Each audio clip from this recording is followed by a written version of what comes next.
বিএনপির স্থায়ী কমিটির সদস্য সালাউদ্দিন আহমদ বলেছেন, সবার আগে দরকার ফ্যাসিবাদ বিরোধী শক্তিকে ঐক্যবদ্ধ হয়ে নতুন বাংলাদেশ গড়ে তোলা। খুলনায় শিক্ষা, স্বাস্থ্য ও মৌলিক অধিকার নিয়ে তারুণ্যের ভাবনা শীর্ষক সেমিনারে প্রধান অতিথির বক্তব্যে তিনি একথা বলেন। সালাউদ্দিন আহমেদ আরও বলেন, আওয়ামী লীগ ট্যাক্স সেক্টরে যে দুর্নীতি করেছে তার অর্ধেক ঠেকানো গেলেও শিক্ষা বাজেট দ্বিগুণ ও স্বাস্থ্য বাজেট 3 গুণ করা যেত।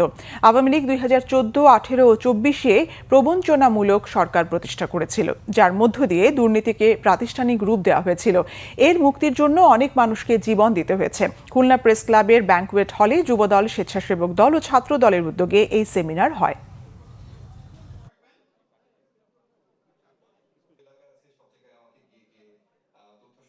সেন্ট্রালাইজড অথরিটারিয়ান গভর্নমেন্টের সৃষ্টি হয়েছিল অবৈধভাবে শেখ হাসিনার সময়।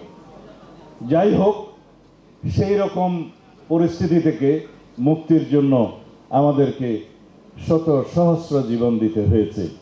সেই রকম পরিস্থিতি থেকে এই জাতিকে মুক্ত করার জন্য শহীদের যে রক্ত, তার রক্তের যে প্রত্যাশা এবং আকাঙ্ক্ষা, সেটাকে ঊর্ধ্বে তুলে ধরে ফ্যাসিবাদ বিরোধী জাতীয় ঐক্যকে শক্তিতে রূপান্তরিত করে সবার আগে বাংলাদেশ, এই নীতি আমাদের প্রতিষ্ঠা করতে হবে।